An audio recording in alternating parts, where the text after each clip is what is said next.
ganitong technique, ganito mga ka-driver dyan ha, kasi sa mga mekaniko alam na to pag ito ay kinabit niyo tapos hindi niyo maikabit dito sa pin ito, kasi nakaangat yung push rod ng chamber maxi ito, kailangan susian niyo yan, susian niyo yan, tapos lagyan niyo ng tornilyo. Ayan, lagyan niyo ng tornilyo, tapos lagyan nyo ng tornilyo.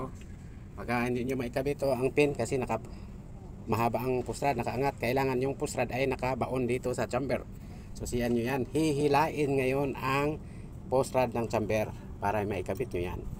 Tapos minsan tabing ito hindi magkasakto, ito luluwagan nyo to, ito luwagan nyo ang dalawang tornilyo parehas pantay, wag nyo tatanggalin lahat kasi pag may baklas yan nahirapan na kayo pagbalik. Luwagan lang ninyo tapos ikutin nyo to, ito luwagan nyo lahat yan, huwag nyong itong dalawa, isa lang ito, luwagan nyo yan pati sa kabila. Yes. Pag lumuwag na basta huwag nyo tanggalin kasi kung pag natanggal yan mahirapan kayo pagbalik.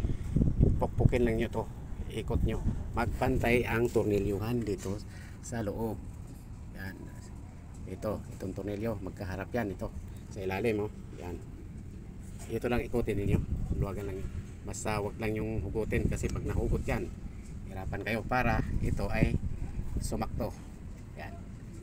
Tapos susian ninyo itong push rod na to para bumaon, para maikabit nyo dito, ito para maikabit ninyo, susian nyo dito. Pag kumagat na yung susi yan, higpitan nyo yung tornilyo hanggat humaba yan kasi babaon doon, ito hahaba dito yan, sa kanya ikabit yan, you understand?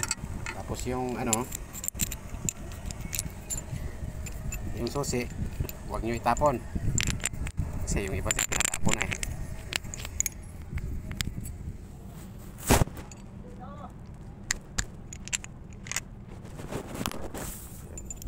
ibalik niyo dito sa ilalim.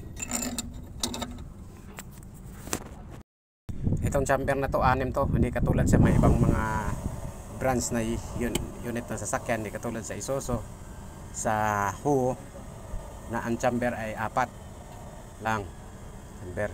Ito 6 ang chamber nito. Pag Daewoo 6 ang chamber. Kailangan takpan niyo pagkatapos yung kabit para pasukan ng engkanto ng yan, kabit na.